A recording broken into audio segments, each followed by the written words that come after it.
Buenas tardes a todos y gracias por estar conectados. Me llamo Raúl Moreno Gómez y trabajo en el Hospital La Paz de Madrid. Este webinar ha sido organizado por la Sociedad Española de Cardiología y la Asociación de Cardiología Intervencionista de la Sociedad Española de Cardiología y se realiza gracias a la contribución de Cordis.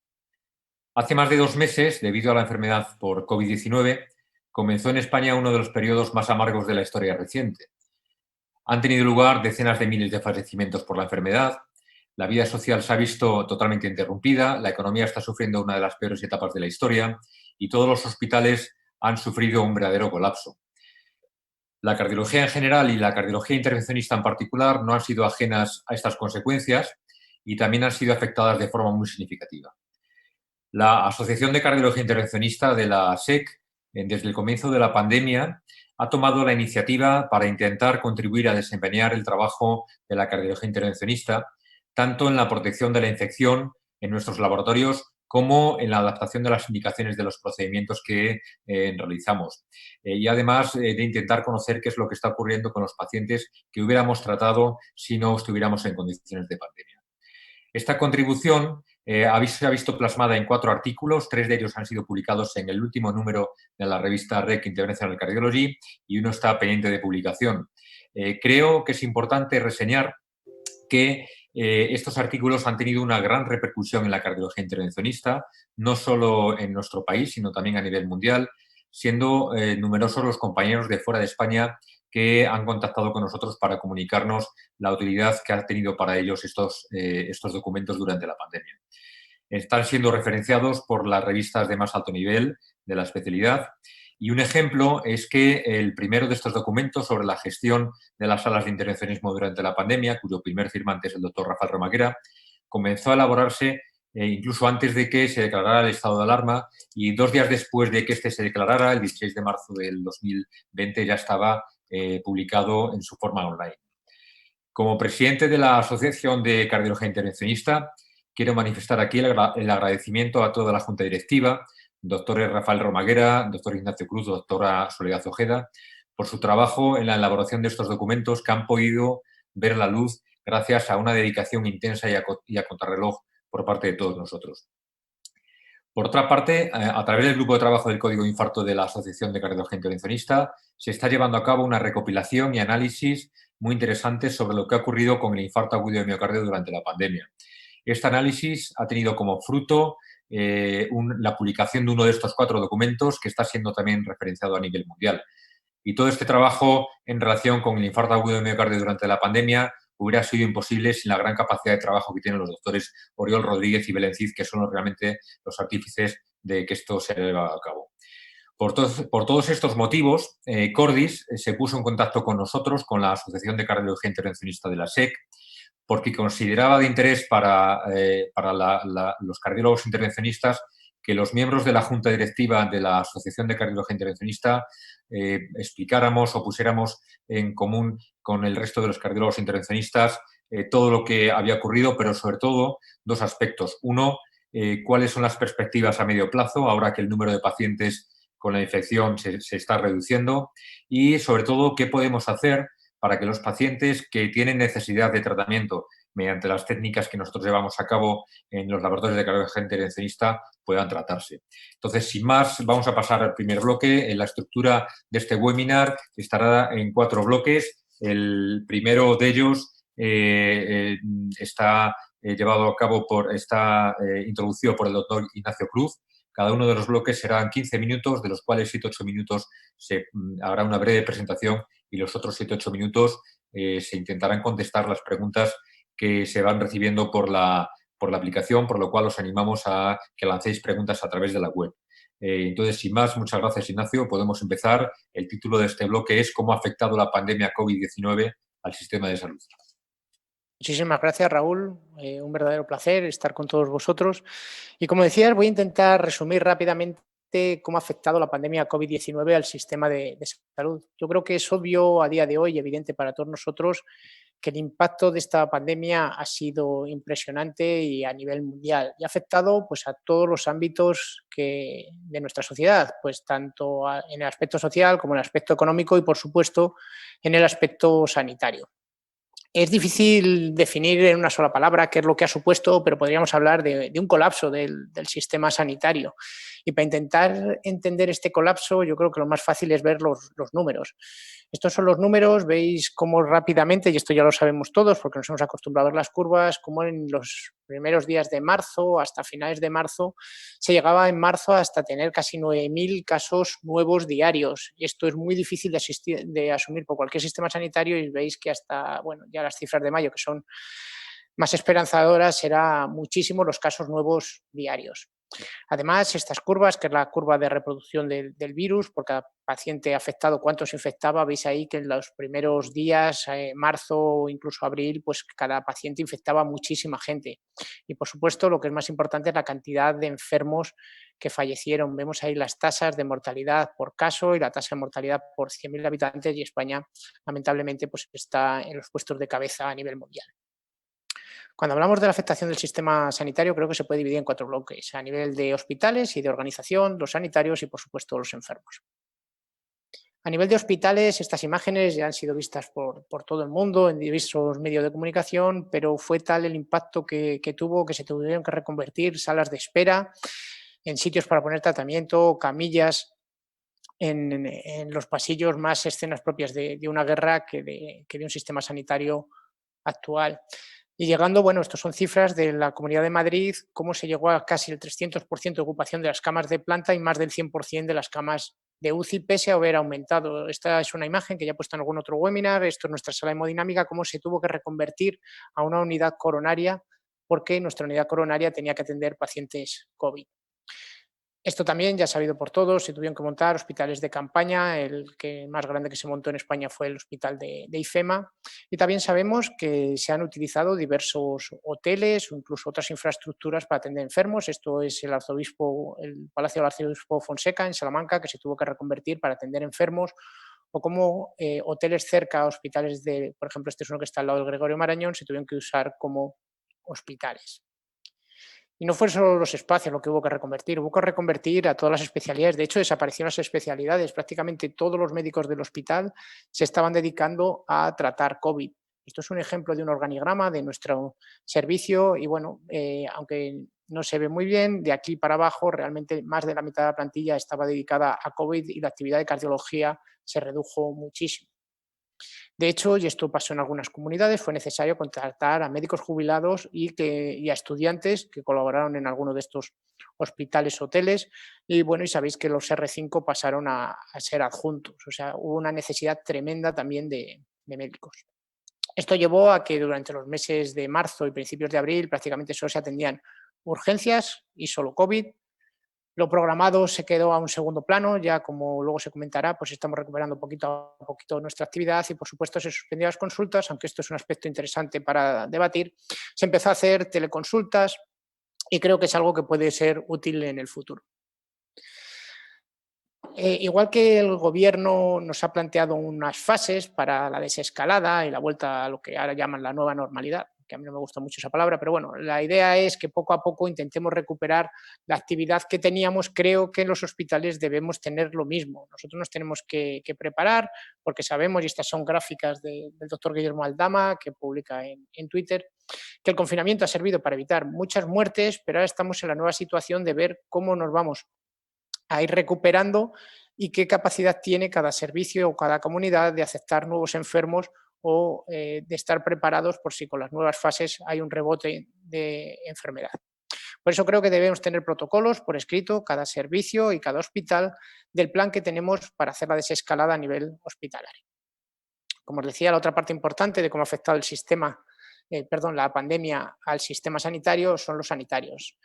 Como comentaba el doctor Moreno al principio, bueno, pues nos tenemos que aprender cómo prevenirnos. Esto es el documento de REC Intervention, el que comentaba de tantas citas, que esto fue un esfuerzo muy grande de Rafa Romagueras, que empezamos a hacer, bueno, para explicar a nuestros compañeros cómo podemos prevenirnos.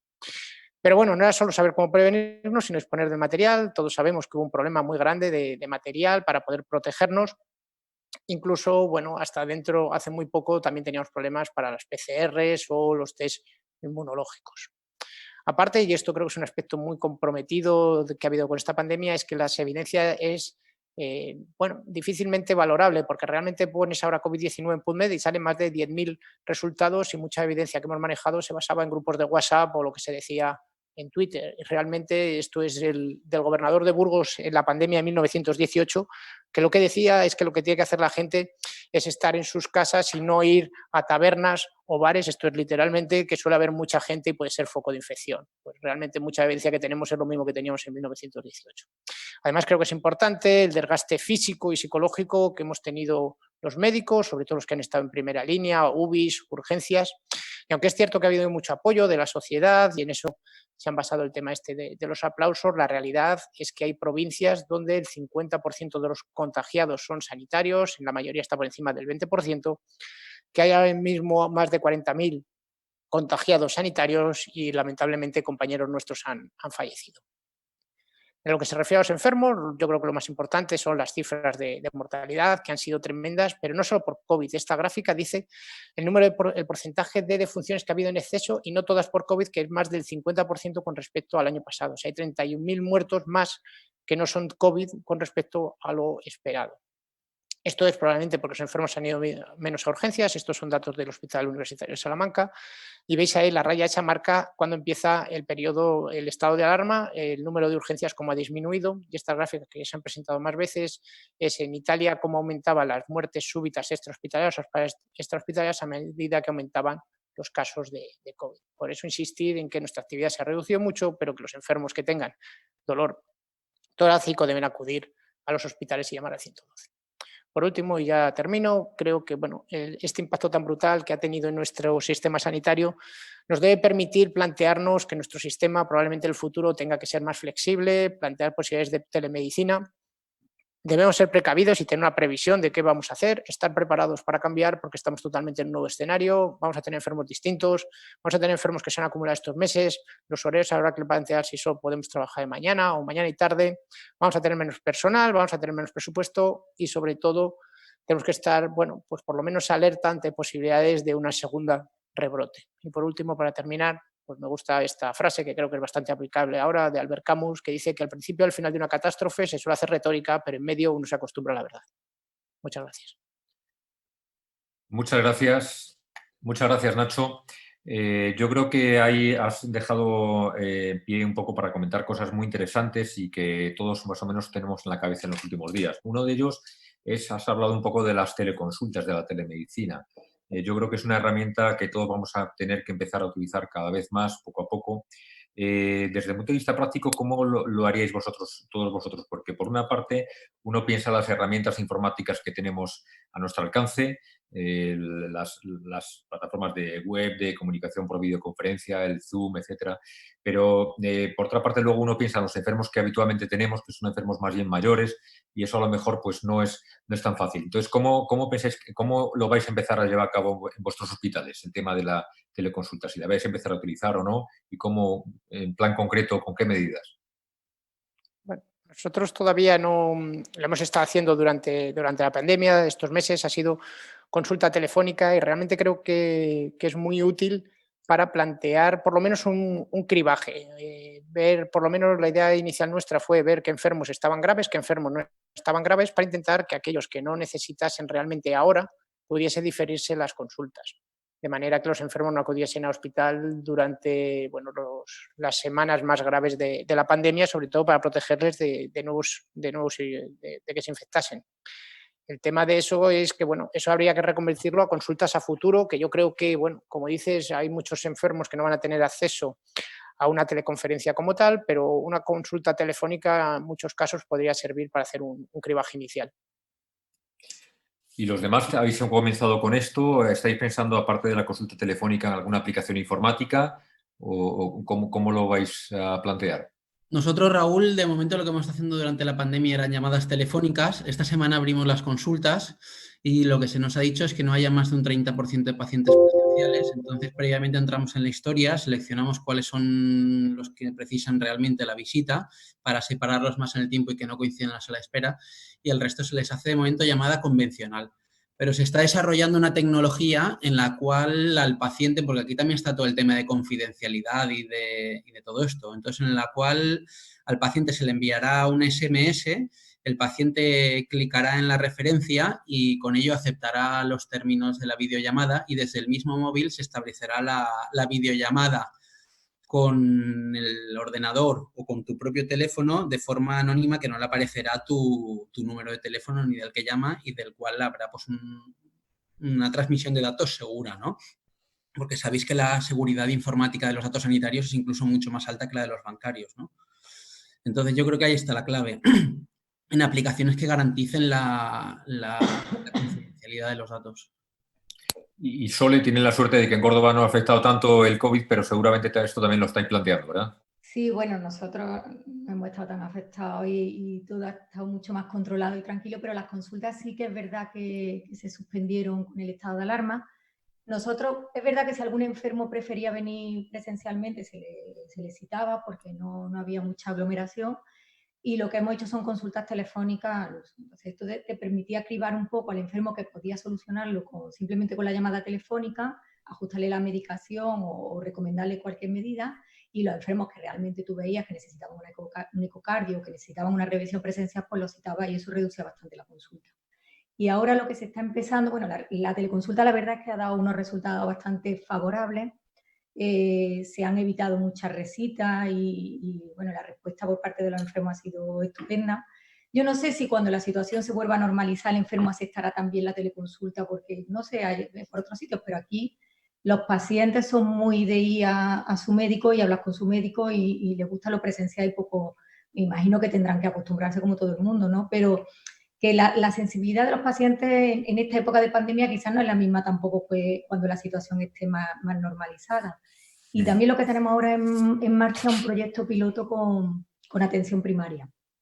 Y bueno, la idea es que se han seleccionado una serie de centros de salud de Córdoba y habrá un cardiólogo que se encargue de hablar con esos médicos, ver los electros del paciente, ver la historia clínica y entre los dos decidir qué pacientes deben acudir al hospital o qué pacientes pueden ser manejados por el médico de atención primaria. De momento eso es lo que estamos haciendo en consulta. Muy bien, y antes de pasar al siguiente bloque, hay una pregunta que nos llega aquí, que podéis responderla cualquiera de vosotros, que nos habla de un tema importante, es de los test a los profesionales, ¿no? Ya no solo porque nos podamos ver afectados, sino porque podemos ser una fuente de contagio para los pacientes, ¿no? Entonces, nos preguntan, ¿cuál debe ser, pensáis, la periodicidad de los test a los profesionales? Pues yo realmente no lo sé. Nosotros aquí ya nos han hecho los test prácticamente todos los profesionales.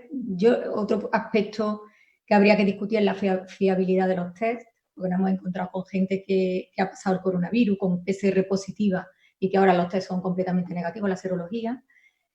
Pero yo no sé, es verdad que habría que repetirlos periódicamente si queremos saber cómo está la población, cómo está el personal sanitario. Pero lo primero que tenemos que ver es si son fiables, ¿no? Si son realmente fiables como para establecer unas indicaciones con esos test.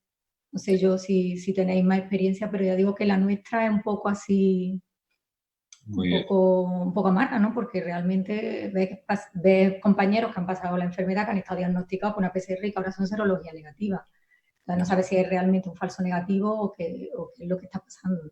Sí, hay mucho todavía por aclarar, ¿no? Bueno, muchas gracias. Vamos a pasar al siguiente bloque, que se titula ¿Cómo ha afectado la pandemia COVID-19 a la cardiología intervencionista? Bien, entonces lo que es importante tener en cuenta es que la labor del intervencionismo, la actividad nuestra, es un conjunto o una consecuencia de muchos factores. En primer lugar, de cómo es la actividad en todo el hospital. En segundo lugar, depende de la hospitalización, de los pacientes que están hospitalizados. Dependemos de las consultas externas, que en la pandemia COVID-19 han sido prácticamente anuladas. Depende también del sistema de ambulancias, de cómo funciona y cómo nos traen los enfermos de otros centros. Los pacientes, hemos visto a lo largo de estas semanas cómo el miedo de los pacientes a veces a infectarse también influye y eso es un motivo por el cual puede que no lleguen a hemodinámica. Dependemos también de las pruebas de diagnóstico por imagen y los medios de comunicación también han repetido mucho pues, lo llenos que están los hospitales de enfermos por COVID y todo esto puede haber influido en lo que estamos viendo, en lo que estamos viviendo en los laboratorios de cardiología intervencionista. Bien. Todo esto ha hecho, perdón, que yo creo que las diapositivas están pasando, vale, todo esto ha hecho que durante los meses de marzo y abril la actividad de la cardiología en general y también de la cardiología intervencionista prácticamente ha desaparecido en todos los hospitales, ¿no? Tanto en las ciudades grandes españolas como en otros países que también han sido muy afectados. Y esto es lo que hemos vivido en marzo y abril. Ahora estamos en mayo y yo creo que en el mes de mayo ya estamos en un objetivo que es reorganizar los servicios, intentando pues, recuperar más o menos la actividad que teníamos antes de la pandemia. Y lo que estamos empezando a ver es que están aumentando los pacientes cardiológicos que llegan al hospital. Se está iniciando la reagrupación de los enfermos que han sido ingresados en distintas plantas de los hospitales. Se está reduciendo de forma drástica la cantidad o el número de enfermos que están ingresados por COVID en los hospitales. Estamos estableciendo circuitos para diferenciar cómo deben circular los pacientes sospechosos o con infección y los pacientes no infectados. Estamos ya reubicando los profesionales en el servicio de cardiología. Se está reiniciando la actividad ambulante de forma seleccionada, los procedimientos programados, y luego incluso también la actividad investigadora en cardiología se está ya reiniciando. ¿Cuál es el objetivo? Pues el objetivo yo creo que más o menos tenemos es que en el mes de junio ya la actividad más o menos normal se haya recuperado y yo creo que incluso, en mi opinión, es que ya no solo vamos a recuperar el servicio de cardiología como estaba antes, sino que incluso pueden los servicios de cardiología quedar reforzados en varios aspectos o mejorados en varios aspectos. Primero, el desplazamiento o el trabajo de muchísimos cardiólogos fuera del servicio de cardiología y en otras plantas dedicadas a enfermos con COVID ha conseguido que haya una mayor integración del servicio de cardiología dentro del hospital, que se hayan establecido nuevas relaciones o relaciones más estrechas con otras especialidades y también todo eso está en relación con que los profesionales de cardiología pueden estar mejor valorados dentro del hospital. Por otra parte, también los profesionales que nos dedicamos a la cardiología valoramos quizá más la actividad que realizábamos antes, después de haber estado 2 meses sin haber podido realizarla. Indudablemente vamos a incorporar a nuestra rutina nuevas medidas preventivas que serán beneficiosas para nosotros y para nuestros enfermos de aquí en adelante. Hemos aprendido quizá a optimizar la selección de algunos pacientes para determinadas pruebas ambulantes y, sin duda, como hemos comentado anteriormente, vamos a incorporar las visitas telemáticas a las consultas externas y esto, sin duda, va a ser beneficioso. En cualquier caso, durante estos 2 meses que han sido la fase crítica de la pandemia, lo que hemos vivido es una drástica reducción en la cardiología intervencionista y esto ha tenido varios factores. Esto ha tenido que ver con los pacientes, ha tenido que ver con el personal sanitario y ha tenido que ver con la estructura, con la organización sanitaria. En cuanto a los pacientes tienen miedo a la contaminación, han tenido miedo a ir al hospital y solo cuando realmente se encontraban mal han decidido ir al hospital. Y por otra parte, los pacientes que además de tener una cardiopatía, tenían una infección por COVID, el problema infeccioso ha recibido prioridad y eso puede haber condicionado el diagnóstico de estos pacientes. En cuanto al personal, hemos necesitado protegernos para evitar la protección y esto ha hecho que el cambio de procedimientos o los procedimientos hayan sido más lentos durante la pandemia, pero además ha habido una reducción de personal por 2 motivos. Por uno, porque ha habido bajas por infección por la enfermedad y segundo, porque ha habido mucho personal que ha tenido que dedicarse al cuidado, al tratamiento de los pacientes COVID. Y por otra parte, en cuanto al hospital, hemos tenido que modificar las indicaciones, hemos tenido que reducir el número de camas, se ha reducido mucho el número de camas hospitalarias, sobre todo el número de camas de UCI y ha habido una reducción en la disponibilidad del sistema de ambulancias y esto ha tenido implicaciones sin duda en el traslado de enfermos, sobre todo con síndromes coronarios agudos, al hospital. Es especialmente importante las implicaciones que han tenido en cuanto al contagio para el personal sanitario. Yo creo que todos ya lo hemos repetido varias veces, es que España es el país del mundo con más número de personal sanitario infectado. Esto es algo muy grave y en España a día de hoy más de 45.000 trabajadores sanitarios han sido contagiados por COVID-19 y eso quiere decir que más o menos 1 de cada 5 pacientes contagiados por COVID-19 es un trabajador sanitario. Es importante protegernos, primero por nosotros mismos. Ha habido muchos médicos, enfermeras y otros personales sanitarios que han sido hospitalizados, incluso han fallecido por la enfermedad. Pero es importante también por nuestro equipo, para poder mantener la asistencia a los enfermos cardiovasculares. Y es importante también por los demás, porque si nosotros nos infectamos, vamos a infectar a nuestros pacientes, a nuestra familia y a la sociedad en general.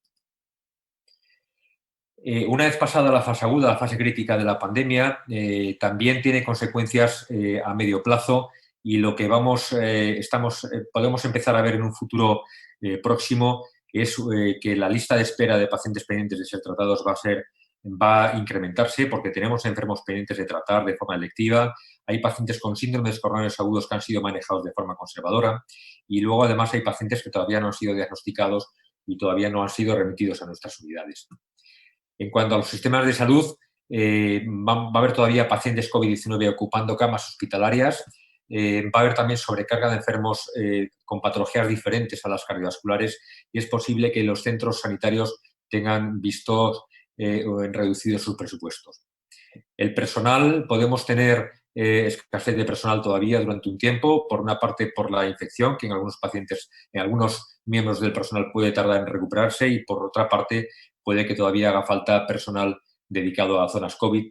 Y por último, los proveedores sanitarios pueden tener problemas con el suministro y podría haber escasez de especialistas clínicos y proctos. De tal manera que podemos tener muchos pacientes pendientes de tratar y una reducción de los recursos para tratarlos. Y todo esto puede hacer que sea necesaria la reestructuración de algunos equipos y que sea necesario, yo creo que en muchos centros, un incremento de horas de laboratorio de hemodinámica y aumentar la eficiencia.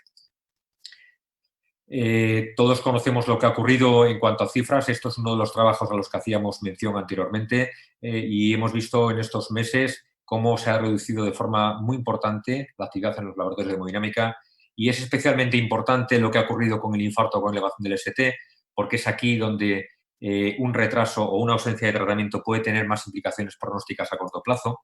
Pero esto no es solo nada más que la punta del iceberg, porque aparte del shock y la parada cardíaca y el infarto con elevación del ST, otros contextos clínicos también se han visto afectados y también tendremos que tratarlos como el síndrome coronario agudo sin elevación del ST, la estenosis aórtica, sobre todo pacientes que han estado más inestables, pero no solo esto, sino también patologías crónicas que todavía están pendientes de tratar. Esta es la última diapositiva y esto lo que refleja es los problemas que vamos a tener, a los que nos vamos a tener que enfrentar en las próximas semanas y meses. El manejo de la lista de espera, tendremos que priorizar pacientes, gestionar bien las camas, gestionar los pacientes que están pendientes de diagnóstico y de decisión. En cuanto al manejo de los pacientes, tendremos que analizar si es necesario o no realizar PCR previa a todos los enfermos o no. Tendremos que tomar decisiones sobre las salas de espera de los familiares, dónde informar a los familiares, cómo evaluar y seguir a los pacientes y en cuanto a los procedimientos tendremos que organizar bien la labor nuestra en hemodinámica en los laboratorios. Quizá sea necesario que exista una sala COVID preparada para COVID durante un tiempo.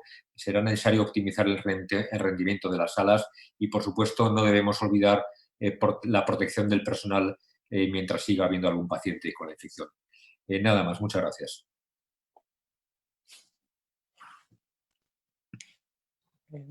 Raúl, mira, una de las preguntas que están aquí, que ha mandado la gente, es, has mencionado que dentro de estructural, bueno, mencionas las TAVIs. ¿Tú crees que alguno de los otros procedimientos de estructural merece la pena recuperarlos? Porque, bueno, es lo que preguntan, sobre todo preguntan por alta precoz, por ejemplo, pues de un foramen oval o un cierre de orejuela, que lo mismo una TAVI tiene que estar más días, o si vas a cambiar la estrategia de prótesis o qué marcapasos o algo así para reducir las estancias.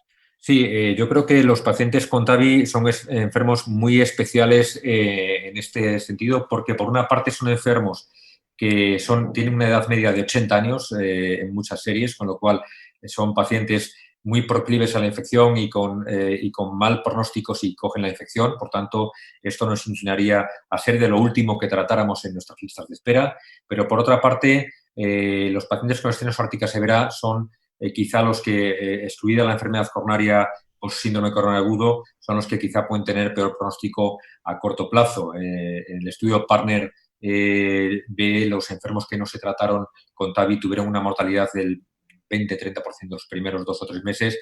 Y yo creo que esto es muy importante. Va a ser muy importante la selección de los enfermos y quizá yo empezaría por la TAVI, pero sobre todo los enfermos que tengan disfunción ventricular o que estén clínicamente peor. Luego el resto de cardiopatías, pues quizá pueden esperar más. En general, el resto de las cardiopatías no son urgentes, quizá algunos pacientes con cierre de orejuela, pero sobre todo yo creo que es el enfermo coronario y la TAVI.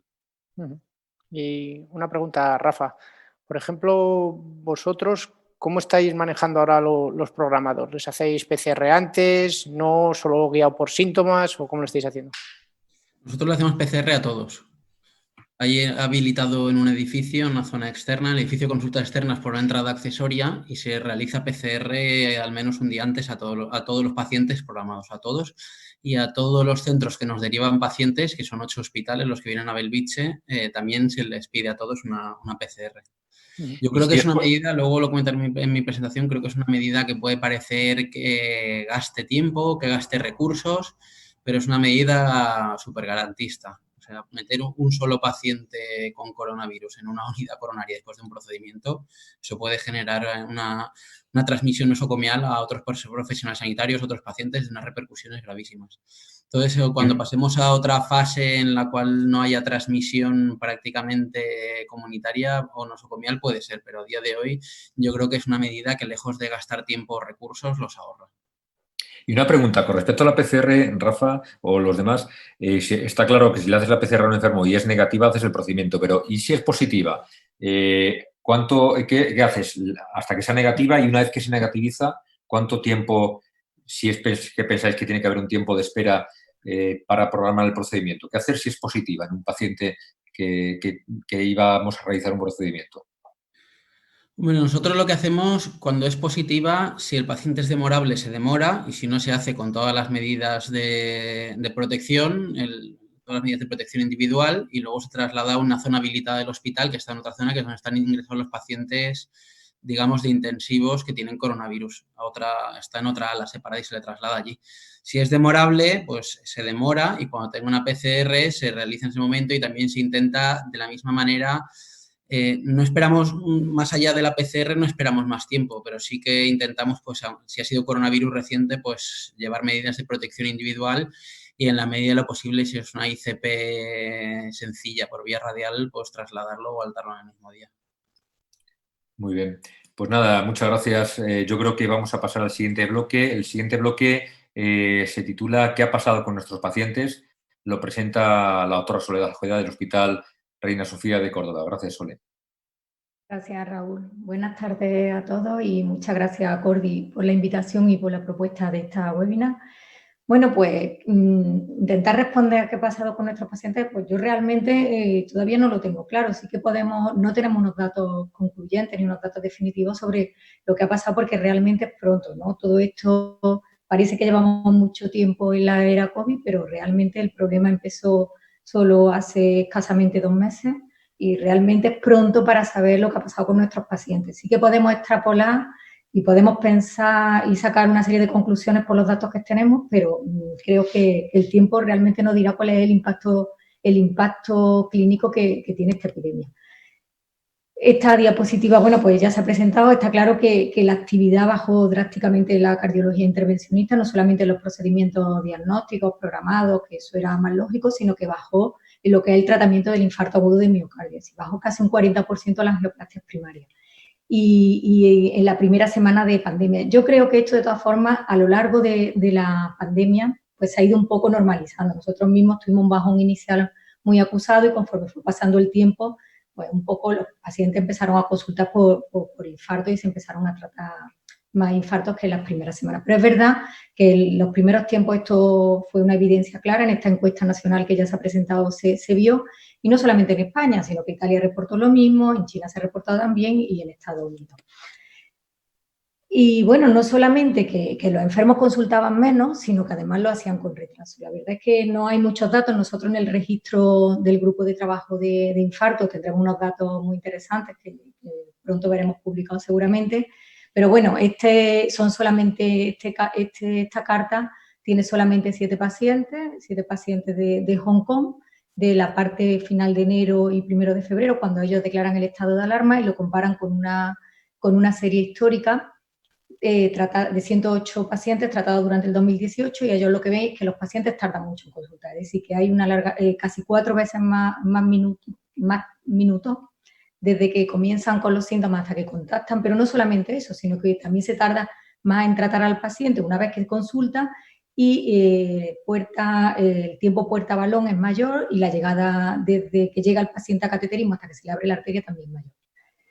Estos retrasos, bueno, pues eso muchísima gente se ha manifestado en Twitter, y hemos visto todos casos clínicos colgados de pacientes que han consultado tarde, con complicaciones que llevábamos tiempo sin ver, roturas cardíacas, CIV por infarto, y bueno, y algunas publicaciones, ¿no? Como una serie de 3 casos que se publicó recientemente en JACC Case Report, y que Oriol y Belén hicieron una editorial, ¿no? Y hablaban un poco de cuál es el problema, ¿no? Y que los enfermos han consultado poco, y cuando han consultado lo han hecho con retraso. Y eso, pues claro, eso te hace pensar que puede aumentar la mortalidad y aumentan las complicaciones relacionadas con el infarto de forma aguda, y a largo plazo pues veremos enfermos con unos infartos más grandes, con disfunciones ventriculares, insuficiencia cardíaca y demás.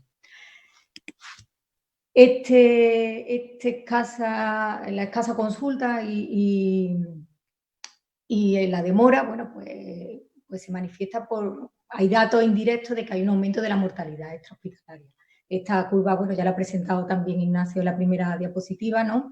Hay un exceso de mortalidad en España, claramente, desde el 17 de marzo hasta nuestros días, de más de un 55%. Es verdad que mucha de esta mortalidad diaria se explica por el coronavirus, pero hay un porcentaje de mortalidad, hay en torno a 4 o 5 mil muertes que no se explican directamente por la infección y que podrían ser atribuibles a otras patologías por las cuales no se ha consultado. Y en esta misma línea, pues este trabajo que también se ha salido ya, ¿no? El trabajo de italianos, que ellos lo que ven es que en el norte de Italia, donde la pandemia más fuerte ha golpeado, y en las provincias donde más incidencia ha habido, que hay un incremento de la mortalidad extrahospitalaria con respecto a la que había en los años previos, progresiva, y que ese aumento progresivo de la mortalidad extrahospitalaria va un poco de la mano de la incidencia de casos acumulados por 100.000 habitantes de coronavirus.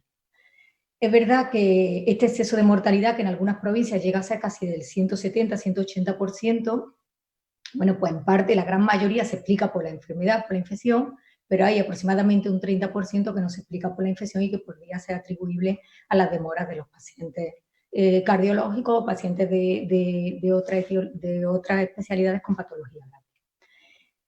De todas formas, aunque es verdad que el enfermo agudo, las manifestaciones son muy precoces, pero a largo plazo veremos otras consecuencias, porque como ha comentado también Raúl, bueno, pues no solamente se ha reducido el ingreso de los enfermos agudos, sino que ha habido también una reducción prácticamente total de los ingresos programados y de las consultas externas, con lo que ello conlleva, porque es verdad que las revisiones y demás tú las puedes medio controlar telefónicamente, pero es verdad que hay un grupo de pacientes que ni siquiera han llegado a contactar, ni siquiera han sido derivados. Y con esos enfermos realmente no tenemos constancia ni siquiera de que existen. Y por tanto no sabemos lo que ha pasado con ellos, y lo veremos en los próximos meses probablemente.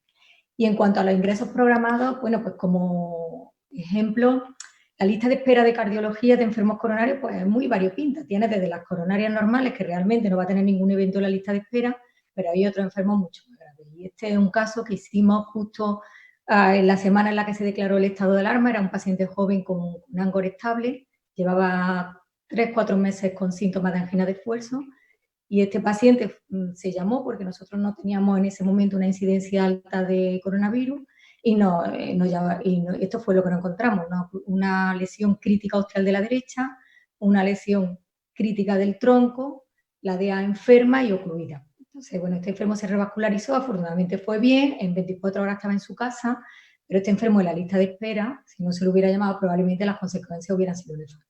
O sea, hay mucho enfermo en la lista de espera que probablemente si no se prioriza la lista de espera y no se toman medidas, pues podemos encontrar eventos en el plazo de unos meses. De todas formas, yo creo que el registro que se va a iniciar desde la sesión de hemodinámica sobre lo que ha pasado con los enfermos en lista de espera es el que nos dará la clave de realmente el impacto que ha tenido la epidemia en nuestros pacientes, ¿no? Entonces, es una buena oportunidad para saber qué está pasando y yo desde aquí animo a todo el mundo a participar porque creo que obtendremos unos datos muy interesantes.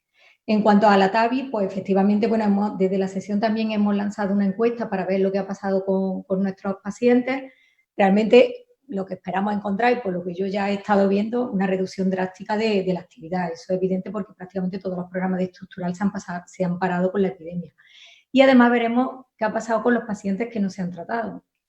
Es verdad que es un periodo corto y los pacientes en lista, realmente estamos hablando de una lista de espera de aproximadamente un mes y pico, y a lo mejor no vemos realmente el impacto total que ha tenido y habría que esperar un poco más a largo plazo. Pero ya simplemente con este mes, ya en las encuestas que hemos estado recibiendo, pues ya se ve que hay alguna tendencia y que algún enfermo que otro ha fallecido en la lista de espera y eso también es importante detectarlo. Y bueno, para terminar, yo creo que esta gráfica que una compañera de promoción puso en Twitter y yo creo que es muy representativa de lo que representa la epidemia en la salud y que va más allá de lo que es la infección ahora mismo, ¿no? Que hay un impacto muy importante, pero que es verdad que si las cosas van bien será un corto periodo de tiempo en cuanto a la mortalidad y a la morbilidad inmediata por el coronavirus. Luego hay una segunda oleada que no es tan acusada como la primera, pero es importante también, de enfermos que no se han tratado con patología grave. Una tercera que será lo que veamos a largo plazo de enfermos que no se han tratado, enfermos con enfermedades crónicas que no se les han atendido por el problema de la epidemia. Pero luego hay un impacto muy importante en la línea naranja, que es mucho más mantenido en el tiempo, desgraciadamente, e incluso alcanza un pico más alto que el propio de la enfermedad, que es derivado de la repercusión mental y de las enfermedades relacionadas con el confinamiento, con el estrés postraumático, con el cambio de vida que estamos viviendo y sobre todo con la crisis económica tan bestial que ya prácticamente tenemos y que se avecina, ¿no? Esta crisis económica tan importante, pues claramente tiene un impacto sobre la salud, tendremos menos recursos, habrá más desigualdad y probablemente a largo plazo, si seremos capaces de controlar el virus de momento, es lo que más impactará en la salud y lo que más impactará en todos los pacientes. Y nada, muchas gracias. Muchas gracias, Sole. Una cosa curiosa, por lo menos para mí, en cuanto a lo que ha pasado con los pacientes, es que uno esperaría que los lugares, las comunidades autónomas o las provincias con más afectación por la pandemia tuvieran más reducción de actividad, pero esto no ha sido así. O sea, se ha reducido no por igual, pero prácticamente por igual en todos los sitios. ¿Qué explicación podemos darle a esto? Pues yo creo que la explicación es el miedo, fundamentalmente. Nosotros, por ejemplo, que hemos tenido una incidencia bajísima, afortunadamente, de la enfermedad, incluso cuando ya veíamos lo que estaba ocurriendo en Madrid, en Barcelona, en Castilla-La Mancha, Castilla y León, en todas las comunidades, y nosotros nos decían, no, pero no apresuréis, esperad que os va a llegar, os va a llegar. Y los pacientes lo que se les transmitía y lo que las noticias transmitía todo es que no se saliera, que no se fuese al hospital a no ser que fuese estrictamente necesario. Y había miedo. Entonces, yo creo que al final pues impactó el descenso de actividad. Aquí también se suspendió todo lo programado, en parte porque se temía que nos llegara la ola un poco más tarde que por ejemplo a Madrid, pero que nos llegara al fin y al cabo, a 2 semanas más tarde. Y bueno, por suerte no llegó esa ola tan salvaje, ¿no? Pero yo creo que fue eso, fue la precaución, esperando que viniera, y luego, por otro lado, el miedo de los pacientes, que incluso nosotros, que hemos tenido, ya te digo, poco problema con la epidemia, hemos llamado a pacientes en lista de espera, pacientes prioritarios, que además habían pedido ser llamados, y los enfermos no han querido ingresar por miedo a la infección, que es lógico también, ¿no? ¿Y la recuperación va a ser igual de difícil? ¿Cómo pensáis vosotros que va a ser igual de difícil en todos los sitios o que vosotros o las comunidades o provincias donde ha habido menos enfermedad por COVID, la recuperación del enfermo cardiológico va a ser más fácil?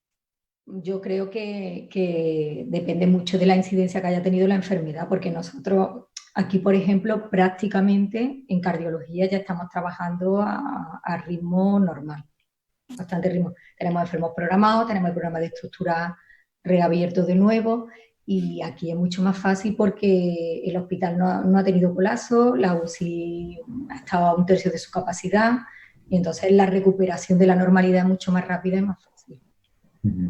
Luego, una pregunta a Rafa y a Nacho, muy breve la contestación antes de pasar al último bloque. ¿Cuál es el mayor factor limitante para reanudar o para recuperar los enfermos que tenemos en lista de espera para vosotros? ¿Cuál es el mayor freno? ¿Quieres hablar tú, Nacho? Sí. Bueno, yo creo que realmente es la organización. Porque, como decía Rafa, nosotros también hemos tenido una prevalencia alta y estamos haciendo PCR a todos los enfermos el día antes en una parte distinta del hospital, y en base a eso pues decidimos programar o no. Y luego tenemos el problema de que todavía hay enfermos que son COVID positivos y ¿qué hacemos? El mismo viernes hicimos un enfermo COVID positivo, que era una urgencia que nos mandaban desde Ávila, y eso implica que una vez que haces ese enfermo, esa sala se tiene que limpiar, y mínimo son 2 horas sin poder usarla. Entonces, realmente nosotros, aunque podríamos ya hacer más enfermos, solo estamos programando 2 enfermos, 3, porque como la otra sala llegue uno que sea positivo o que no tengamos PCR hecha, bueno, pues limitas ya el esfuerzo de todo el día. Entonces, creo que es más un tema organizativo, acostumbrarnos, incluso si las PCRs fuesen más rápidas o cosas así, pero todavía nosotros no programamos más por el problema que os digo, que si llega alguien positivo o con dudas, porque es que todavía nosotros seguimos viendo enfermos que no tenemos PCR y luego resulta que son positivos. Y Rafa, ¿en Belviche el problema es parecido o hay alguna cosa diferente? Sí, parecido. Nosotros estamos ahora ya recuperando la actividad casi con normalidad. Esta semana ya hemos hecho 3 TAVIs y 2 MitraClips, y actividad de coronarios por la mañana prácticamente igual. Lo único que no hemos reanudado es la actividad de tarde. Pero esta semana que viene ya tenemos actividad completa. Muy bien. Pues vamos a pasar entonces al último bloque. Como veis, vamos bastante bien ajustados al tiempo, y estos 15 minutos lo dedicaremos al bloque que se titula ¿Podremos recuperar la normalidad y cómo podemos prepararnos? Y bueno, pues Rafa Romaguera nos va a presentar un poco su planteamiento, y luego tendremos también una breve discusión. Muchas gracias, Raúl, y muchas gracias a todos por la invitación. Bueno, pues venimos de una época en la que el incremento de actividad de la cardiología intervencionista ha sido constante, ¿no? Y hemos empezado, se ve a nivel español en el registro de actividad de la Sociedad de Cardiología Intervencionista, como cada año siempre han habido más angioplastias que el año previo, y sobre todo el despegue ha sido de la actividad estructural, ¿no? Con más orejuelas, más FOBs, más TAVIs, más de todo. Entonces cada vez hemos hecho más actividad. Y entonces este crecimiento se ha asociado a un elevado gasto sanitario y siempre a buscar el último nicho, los casos más complejos, y siempre intentar ir siempre a más. De esa época previa pasamos de golpe, de un día para otro, a la época COVID, como habéis explicado vosotros, en la cual la reducción de actividad pues, ha sido dramática. No solo de procedimientos urgentes, porque los pacientes no venían, sino también de procedimientos selectivos que se han visto suspendidos todos para evitar la transmisión nosocomial. Y el problema es a dónde vamos ahora y cómo vamos hasta allí, que realmente pues nadie lo sabe. Entonces, ¿qué va a pasar a partir de ahora? Pues va a depender básicamente de 3 factores. El primero es si hay un tratamiento efectivo para el coronavirus o la vacuna.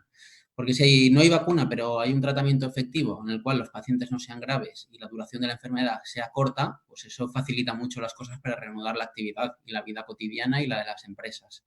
Por supuesto, una vacuna efectiva, que decían si podía tardar 18 meses, 12 meses. Entonces, en la medida en la que eso esté disponible, pues siempre los plazos se alargarán o se acortarán. Luego el comportamiento del coronavirus actual, que no conocemos realmente qué es lo que pasará. Cada vez se sabe más, como ha dicho Nacho, cada vez hay más papers, hay más investigación, pero todavía no sabemos cómo se va a comportar después de la primera oleada. Y después de las medidas de distanciamiento social dictadas por los gobiernos, Claro, la actividad no puede ser la misma en una fase de contención absoluta que si ya pasamos a una fase de normalidad.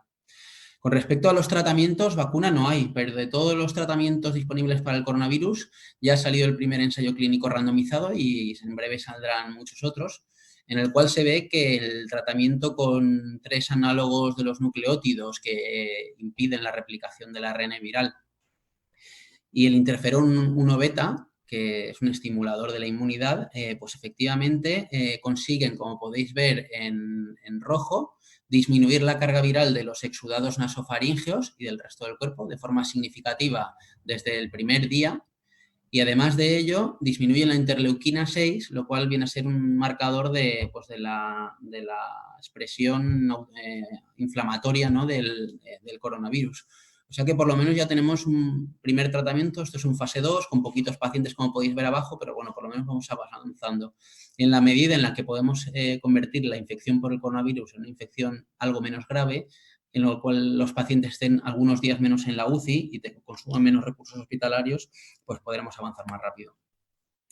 El segundo factor es cómo se va a comportar el coronavirus. Y realmente de esto nadie tiene ni idea. Da igual a quien le preguntes, todo el mundo supone, pero no se sabe en realidad qué va a pasar. Si miramos a sus familiares, a la derecha podéis ver el coronavirus humano C43 y el HKU, que son coronavirus que están hace ya tiempo con nosotros, que son realmente solo primos, no son hermanos del coronavirus 2, y que lo que pasa es que son virus respiratorios que tienen una alta propagación, pero una gravedad muy pequeña. Entonces, la gente realmente casi ni se da cuenta, a las políticas sociales, macroeconómicas no le importan mucho, entonces el virus persiste mucho tiempo con el ser humano, hay miles de millones de contagios, pero con un componente estacional, como podemos ver aquí. Entonces, cuando hace más calor o más humedad, el virus desaparece y después vuelve, y no es un problema sanitario. Por el contrario, el SARS-1 y el MERS eran virus que causaban síndromes respiratorios muy graves, pero con una transmisión más baja. Al ser esta transmisión más baja, pues se consiguió con medidas de confinamiento, en el caso del SARS-1, pues erradicarlo. Y en el caso del MERS-2, pues también contenerlo de forma muy efectiva y no han ido a más. ¿Qué le va a pasar al coronavirus 2? Pues realmente eso nadie lo sabe. ¿Tiene estacionalidad? Pues probablemente sí. Todos los coronavirus tienen estacionalidad. E incluso el SARS-1, lo que pasa es que con las medidas de contención se consiguió frenar y entonces no hemos podido verlo. Pero en las medidas de laboratorio podemos ver a la izquierda como a más temperatura, más eliminación del virus en el medio ambiente y a más humedad también más eliminación. Entonces el R0, la transmisibilidad del virus no va a ser la misma en verano con 37 grados, con un 95% de humedad, que en otoño e invierno con 10 grados y un 80% de humedad. ¿Va a afectar eso de forma definitiva al virus? Pues eso es lo que no se sabe, porque aunque eso es como en estadística, ¿no? Aunque esto sea así, igual luego clínicamente no es tan relevante. El problema del coronavirus actual es que tiene algunas diferencias con los demás coronavirus que lo hacen tan grave. La primera es que puede estar muchos días, comparado por ejemplo con el MERS, causando infecciones asintomáticas o paucisintomáticas durante las cuales es muy contagioso. Y eso hace que sea más difícil de contener. Y la segunda está en su estructura genética. Como podéis ver aquí, el coronavirus, igual que el 1, tiene una proteína S1 o spike que tiene alta afinidad por la coenzima, por la angiotensina convertidora la enzima convertidora de angiotensina número 2. Cuando se une, algunas proteasas que están presentes en el tejido pulmonar cortan la proteína y eso facilita la entrada al pulmón. Eso pasaría con el SARS-1. ¿A este virus qué le pasa? Pues este virus, como podemos ver, que probablemente venga, esto es una ilustración del país, de todas las que he visto en todos los artículos científicos, esta es sin duda la más explicativa y la mejor, y como podéis ver aquí, comparte prácticamente toda su estructura genética con el coronavirus del murciélago y del pangolín, que dicen que fueron los huéspedes intermedios antes de llegar al humano, excepto unos pocos nucleótidos. Y esos pocos nucleótidos lo que hacen es, están justo en la proteína spike y lo que hacen es que exponen esa proteína a otra proteasa diferente, que es la furina. Y esta proteína sí que está presente en muchos más tejidos. De tal forma que cuando la furina corta unos aminoácidos de la proteína spike, hace que este virus esté como preactivado y puede infectar muchas más células y llegar a muchos más tejidos. Entonces, por tanto, independientemente de que tengamos una estacionalidad, yo creo que va a ser difícil contener al virus como se lo hizo con el coronavirus 1 por esta diferencia genética que tiene. Este virus es sale preactivado, se puede transmitir por otras vías como membrana a membrana, como podéis ver aquí, gracias a la preactivación de la furina, sin salir al tejido extracelular y sin ser expuesta a los anticuerpos. Y entonces eso hace que la transmisibilidad sea mayor. O sea que probablemente el virus, en ausencia de vacuna de tratamiento, aunque no se sabe, aunque tenga alguna estacionalidad, pues probablemente vaya a seguir entre nosotros. Luego, otro factor muy importante para un sistema sanitario como el nuestro, que se basa en impuestos, es universal y se basa en impuestos, es la afectación que ha generado al sistema económico. Como podéis ver aquí, el número de parados ha aumentado muchísimo.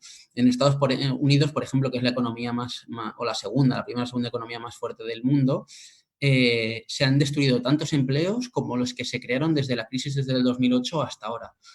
Por tanto, entramos en una crisis económica de alcances desconocidos hasta ahora. Podemos ver aquí la caída de las empresas del IBEX y ya se empieza a ver pues, que cada vez hay más gente pues, sin ingresos. Se generan menos impuestos, más gasto y eso pues, definitivamente a un sistema sanitario como el nuestro le va a afectar de forma directa. Y especialmente a nosotros, que requerimos un gasto elevado a nivel de prótesis, ¿no? Cardíacas. Entonces, ¿cuáles van a ser nuestros objetivos cuando reanudemos la actividad? Pues el objetivo número 1, que engloba aquí a los dos primeros, es evitar a cualquier costa la transmisión nosocomial. No es lo mismo la transmisión comunitaria, como se ha visto, por ejemplo, en Alemania, en la cual la infección entre pacientes jóvenes pues tiene una repercusión clínica menor que una transmisión nosocomial, que es lo que ha pasado en España, de hecho, y en Italia, que si tú infectas a pacientes entre ellos y a profesionales sanitarios, los huéspedes finales, que son los pacientes, son añosos y frágiles. Entonces, la mortalidad es altísima, que es lo que ha pasado en nuestro país. Por lo tanto, durante estas fases hay que evitar la transmisión nosocomial. Y después asegurar el cuidado cardiovascular de los pacientes coronarios y de los pacientes estructurales y que sea garantista a nivel de seguridad de transmisión y que sea óptimo o lo mejor posible. Para esto van a haber, pues yo creo que 3 fases. La primera fase va a ser la reanudación de la actividad durante las fases en las cuales la transmisión todavía no está controlada, o fases de brote o de pico. Luego las fases de transición y luego las fases en las cuales la infección sí que está controlada. Y luego tenemos que hacer como los acordeones y ir modulando nuestra actividad para ir subiendo o disminuyendo las fases, o sea, las medidas restrictivas. Durante la primera fase, la prioridad que podéis ver aquí es evitar la transmisión nosocomial. Y en ese sentido, yo creo que se debería recomendar, como ha dicho Nacho y hemos comentado antes, realizar una PCR a todos los pacientes que se vayan a hacer procedimientos selectivos, que vengan de otros hospitales o que requieran ingreso. Las consecuencias de ingresar un paciente con coronavirus en fase de transmisión en una unidad coronaria o una planta de hospitalización con pacientes frágiles, añosos y medidas de protección, yo creo que pueden ser devastadoras en comparación con el coste de la PCR. Luego las medidas de protección habituales, que no vamos a describir ahora. Y luego es muy importante revisar, como ha dicho Raúl, las listas de espera y priorizar a los pacientes y realizar seguimientos cercanos, para evitar que estos pacientes que hemos demorado pues puedan tener eventos. Y todos aquellos pacientes que tengan angina a pesar del tratamiento médico, sospecha de enfermedad tronco común, disfunción ventricular o que estén más inestables, pues priorizarlos en la lista de espera y no el primero que se aplazó. Y para eso se necesita pues llamadas telefónicas y seguimiento estrecho. Durante estas épocas de pico o de transición tenemos que intentar pues asegurar procedimientos todo en la medida de lo posible con alta el mismo día o traslados al hospital el mismo día. Y para ello pues se deberían de priorizar los procedimientos radiales. Nosotros lo que hemos hecho en Belviche durante la primera semana que hicimos tras el pico de gravedad, cuando reanudamos la actividad, fue empezar por procedimientos radiales sencillos para probar qué tal funcionaba el circuito limpio dentro del hospital y para enviar a todos los pacientes a casa. A la semana siguiente empezamos a aceptar pacientes también sencillos de todos los hospitales que nos envían, de los 8 hospitales, todos con PCR, para probar qué tal funcionaba ese circuito y desde la semana pasada pues ya estamos con la actividad total. Con los pacientes estructurales, pues lo mismo. Es muy importante no desmantelar los equipos de estructural porque eso puede tener repercusiones graves sobre los pacientes y tenemos que ser capaces de realizar, pues efectivamente, sobre todo TAVIs, pacientes con disfunción ventricular y con reingresos que estén más graves durante este tiempo. Y nosotros pues también empezamos con PCR a todos los pacientes pre-TAVI, primero aquellos que habían tenido reingresos y después desde la semana pasada ya estamos haciendo pacientes selectivos de la lista de espera, priorizando a aquellos que están un poquito peor. Y durante este tiempo eso ya va al gusto del consumidor, pero también pues yo creo que se tiene que priorizar aquellos dispositivos que tengan un menor perfil de introductor y menor tasa de marcapasos, tal y como explicamos en el documento que lidera Raúl Moreno en la Revista Española de Cardiología Intervencionista, para intentar así pues que los pacientes no pasen tantos días en las UCIs y durante el ingreso. De tal forma que si hacemos procedimientos transfemorales con acceso secundario radial, 14 o 16F y con baja tasa de marcapasos, pues aseguraremos que estos pacientes pasan menos tiempo en el hospital. Durante las fases de meseta, durante que la transmisión esté más controlada, pues yo creo que se minimizan los procedimientos de seguridad y no sé si en ese sentido sería recomendable seguir realizando la PCR a todos. Nosotros todavía no hemos llegado a esa fase. Pero sí hay medidas que son muy baratas, muy sencillas y que pueden garantizar una alta eficacia. Por ejemplo, puede ser que no estamos acostumbrados a que todos los pacientes lleven siempre su mascarilla quirúrgica desde que salen de su habitación durante todos los traslados, las salas de procedimientos intervencionistas o de lo que sea, hasta que vuelvan a su cuarto. Y yo creo que esa sencilla medida es muy barata y puede ayudar a disminuir las transmisiones nosocomiales. Acostumbrarnos a preguntar a todos los pacientes con síntomas, como al principio, y crear circuitos cerrados dentro del hospital completamente separados, en los cuales, si hay casos con sospecha o confirmación de coronavirus, el paciente puede ir a estos circuitos, a estas UCIs, y si el paciente no tiene coronavirus, pues puede ir a los otros circuitos. Y luego la otra cosa es mirar mucho a nivel de poblacional la información a los pacientes y asegurarnos de que tienen toda la información necesaria y de no dejan de buscar atención médica, ¿no? Y que el problema que hemos tenido de disminución de códigos infartos pues no persiste durante el tiempo, ¿no? Y ya finalmente, para procedimientos estructurales muy caros, durante las fases de meseta, yo creo que va a ser muy importante valorar la fragilidad de nuestros pacientes, es especialmente importante, y la futilidad. Hemos pasado de golpe en una fase en la que a los pacientes de 65 años con hipertensión no se les intubaba y a la semana siguiente vamos a pasar a una fase en la que a una paciente con 90 años de insuficiencia renal se le realiza TAVI. Entonces, en este sentido, es muy importante la valoración de la futilidad para evitar todos estos ingresos prolongados con muchas complicaciones derivadas del procedimiento, en los cuales pues, el paciente pues, puede tener un mal pronóstico hospitalario o a corto plazo. Pero vamos, en conclusión, no se sabe nada, no se sabe qué va a pasar con el coronavirus y yo creo que pues, tenemos que ir haciendo lo mejor que podamos para, como he dicho, evitar la transmisión nosocomial y garantizar que el cuidado cardiovascular de los pacientes es el adecuado. Rafa, yo creo que aunque hemos pasado 2 minutos, tenemos 5 minutos más para establecer un diálogo sobre cosas que has contado. En este sentido, lo de dejar una sala COVID, digamos, una sala de hemodinámica solo para intervencionismo en pacientes con diagnóstico de COVID, es algo que luego, en el fondo, puede ser difícil llevarlo a la práctica, ¿no? Porque puedes tener, si tienes 2 salas, puedes tener la sala que es no COVID ocupada, viene un infarto, tienes que tratarlo y luego resulta que a lo mejor es COVID, ¿no? ¿Pensáis que esto es realista, dejar una sala solo para COVID? En cuanto te soluciona el problema, tenemos que ser flexibles y no cuadriculados a la hora de decir COVID o no COVID. ¿Cómo lo estáis planteando en vuestros centros? Bueno, nosotros, como ya he comentado, por ahora tenemos la idea de tener una sala COVID o una sala por lo menos de dudosos, o sea, confirmados o dudosos, porque, como comentaba Rafa, el problema que tienes es que si tú no tienes una sala COVID, sobre todo en sitios que la prevalencia haya sido alta, mientras la prevalencia en la población sea alta, el siguiente paciente que vaya se puede infectar, porque nosotros, al fin y al cabo, todos los que hay dudas nos estamos protegiendo como si fuesen positivos, pero al siguiente enfermo que tú haces, pues ese enfermo se puede contagiar. Y si se contagia y va a la planta, o sea, creamos una bola de algo que yo creo que a día de hoy no estamos preparados. Lo mismo dentro de un mes las cifras son mucho menores y podemos quitar la sala COVID, pero yo creo que ahora parece, desde mi punto de vista, por lo menos aquí, la idea que hemos tenido es solo programar 2 por día y aceptar todos los enfermos, por supuesto, ingresados de nuestros referidores, que son Ávila y Zamora, pero no sobrecargar el sistema para tener la posibilidad de, si llega un COVID positivo o uno dudoso, si es dudoso, esperar hasta la PCR para meter al siguiente, y si es positivo, limpiar la sala. Las salas ahora se pueden limpiar con una especie de granadas o bombas o no sé, que echan algo que en una hora y media las tienes listas. Entonces, bueno, yo creo que es razonable, por lo menos ahora, no ir al ritmo que íbamos antes, incluso plantear, pues como tú decías, no sé si habrá que hacer jornadas más largas, pero por ahora nosotros con este plan hemos empezado hace 2 semanas y por ahora vamos a seguir. Lo mismo al mes que viene cambiamos.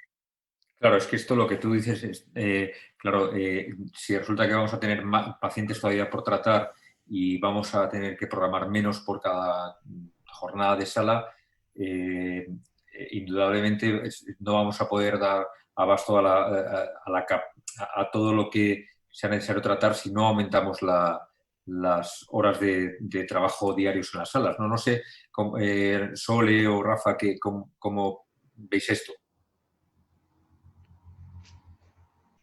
Rafa. Nosotros ya, Belviche, ya trabajamos hasta las 9 de la noche, o sea que como tengamos que prolongar la jornada, nos veo allí de madrugada. Nosotros no hemos dejado ninguna sala COVID. Lo que hacemos es a todos los pacientes, PCR previa, electivos o que vienen en otros hospitales, que no nos admiten. A los códigos infartos se les realiza una PCR rápida, que es una técnica en la cual se realiza el mismo procedimiento, se llama al microbiólogo y la mira en menos de 1 hora. Y mientras tanto, el paciente espera en un box específico de urgencias que sí que es de sospecha de coronavirus. Y luego en la sala se realiza la limpieza habitual, pero si es de sospecha de coronavirus o con síntomas o lo que sea, pues sí que se hace esta limpieza especial y si se tiene que parar 2 horas, se para. A mí lo de las 2 salas me parece prudente ahora durante la fase de transición, pero a largo plazo yo no sé cuánto podrán aguantar las salas, ¿no? Por el volumen frenético que teníamos antes. Todas las salas yo creo que estaban ya optimizadas, ¿no? En su rendimiento, la mayor parte de ellas. Entonces va a ser difícil. También ahí está lo que comento, 2 conceptos más. El primero, revisar todas las indicaciones. Siempre se hacen algunos pacientes en todas las salas, nosotros realizamos algunos con indicaciones más borderline, que estos se podrían yo creo que demorar más tiempo. Y luego lo que es peligroso es que por la necesidad de optimización, que entremos a hacer procedimientos más sencillos, ¿no? Y dejemos de realizar ecografía intravascular, FFR, etcétera, por intentar pues abreviar los procedimientos para optimizar el tiempo. Muy bien. Y Sole, hay que decir que de los 4, mucho hablamos de COVID y de prevención en la Junta Directiva, pero de los 4 que somos, todos menos Sole hemos cogido el coronavirus.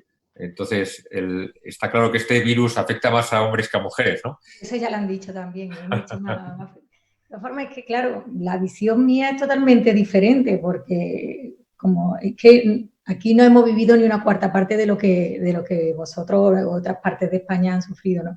Yo creo que lo de una sala COVID, hombre, si tiene una alta incidencia y bueno, y ahora mismo tiene menos casos porque está ajustando hasta que se controle la epidemia, puede ser factible. Desde luego, yo creo que ya en sitios donde está la epidemia más controlada, hay pocos casos, no hay una transmisión importante y tiene solamente 2 salas, pues quizás no merece la pena reservar una exclusivamente para COVID, ¿no? Porque la probabilidad de que te venga, hombre, si no tiene, es verdad que puede estar en un periodo ventana y no tener síntomas y ser contagioso, ¿no? Pero yo creo que tomando las medidas de precaución, nosotros desde luego, desde que hicimos el documento, nosotros siempre nos hemos protegido para hacer todos los cateterismos de toda la vida, mascarilla, gorro, siempre protegidos.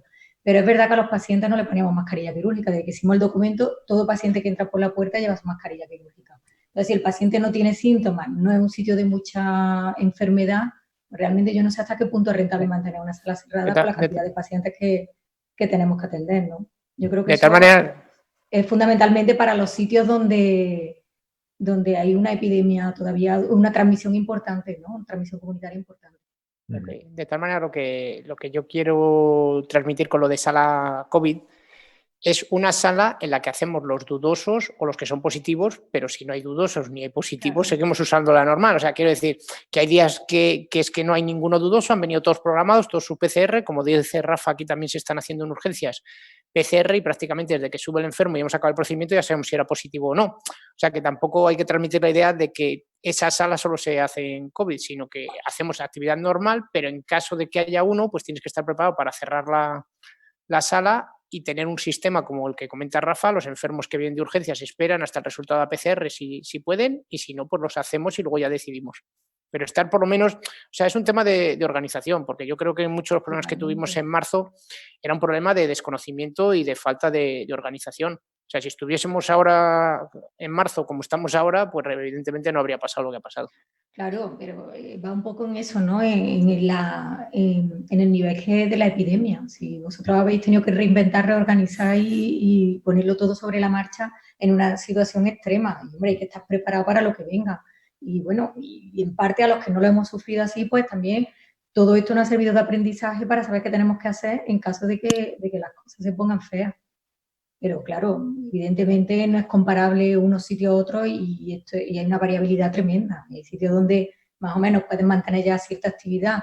Y nosotros incluso no hacemos PCR a los programados, solamente a los que se van a hacer, solamente a los procedimientos que van con anestesia, a los programados no, porque de hecho es que no hemos hecho ningún paciente COVID positivo en toda la epidemia. Entonces, pero bueno, sí que preguntamos por síntomas y demás, pero no se hace PCR a todo programado. La verdad que eso es que es muy variable dependiendo del sitio y en vuestro caso, pues claro, las circunstancias son diferentes y probablemente haya que ajustar mucho más y ser más cautos, ¿no? Es que igual vosotros estáis ya, Sole, casi en fase de meseta, ¿no? De baja transmisión comunitaria. No, totalmente. Igual en esos ejemplo, sitios esas medidas ya son apropiadas. Claro, hoy en Córdoba, hoy no ha habido ningún caso de ningún contagio en toda Córdoba, ni Córdoba capital ni provincia. Entonces, llevamos muchos días, es verdad que el otro día hubo 20 casos, pero llevamos muchos días con una tasa de contagio bajísima. Córdoba capital por debajo de 2, 3, 4, que eso realmente te permite más o menos mantener una actividad más normal y estás ya en fase de meseta, como tú dices, sí. Pues yo creo que no nos afecte tardíamente, esa es la segunda parte. Yo creo que en los 2 o 3 minutos que nos han dejado de más, si os parece, aunque no somos ninguno adivino, podemos a lo mejor, ¿qué esperáis cada uno de vosotros de aquí a final de año? Y mojaros en cuanto a la epidemia y en cuanto a la cardiología. Yo apuesto porque no va a desaparecer el coronavirus. Bueno, sin saberlo, lógicamente, mi apuesta. No va a desaparecer. Este virus es completamente nuevo y tiene características que lo benefician mucho. Pero no nos va a pillar, con perdón de la expresión, con los pantalones bajados como la otra vez, ¿no? Ahora, cuando hubo la otra epidemia, llevaba muchas semanas circulando por ahí. Yo creo que ahora tenemos muchas más pruebas, conocemos mucho más sobre las medidas de protección. Yo creo que probablemente el coronavirus conviva con nosotros durante un tiempo, pero no con la intensidad que se ha hecho previamente. Y la actividad, pues yo creo que se irá reactivando. No sé si al 100% como antes, pero se irá reactivando y se alcanzarán niveles pues altos, con pequeñas fases más de bajada, pero yo creo que niveles normales. Yo mi apuesta es parecida a la de Rafa, quiero decir, yo creo que el virus está aquí y se va a quedar hasta que tengamos un tratamiento eficaz o una vacuna. Por eso yo creo que nos tenemos que acostumbrar a trabajar de una manera distinta. Yo creo que también lo he dicho otra vez. Creo que esto va a suponer un antes y un después y que nos tendremos que acostumbrar pues, a que no podemos trabajar como trabajamos hasta que esté la vacuna o un tratamiento eficaz. Yo creo que sí que vamos a recuperar mucha de nuestra actividad, prácticamente lo mismo de aquí a finales de año. Si no hay una segunda ola pues, a finales de verano o en otoño, pues seríamos capaces de recuperar gran parte de la actividad, pero mismo no trabajando igual. Me refiero ni a nivel de prevención ni a nivel de organización. Yo también soy optimista con el futuro. Yo creo que, bueno, habrá algún rebrote cuando las medidas se relajen y empecemos todos a salir a la calle, pero yo creo que lo que hemos pasado, vamos, una ola tan grande, yo creo que no la va a haber, que se va a contener un poco la cosa y que podremos retomar nuestra actividad, no solamente médica, sino también una actividad social más normal, y espero que en diciembre podamos celebrar nuestra reunión, es lo que espero. En diciembre repetimos esto, lo grabamos y vemos a ver si alguien ha acertado. Yo soy optimista, yo creo que esto ya es la cola de la epidemia y que salimos. Ojalá. ¿Y tú, Raúl? Pues yo creo que no creo que vaya a haber rebrotes grandes, creo que habrá casos goteando y que puede que haya algún pequeño rebrote de un poquito más de casos, pero yo creo que cuando empezó la pandemia debíamos llevar ya a lo mejor un par de meses con el virus circulando por ahí por todos lados.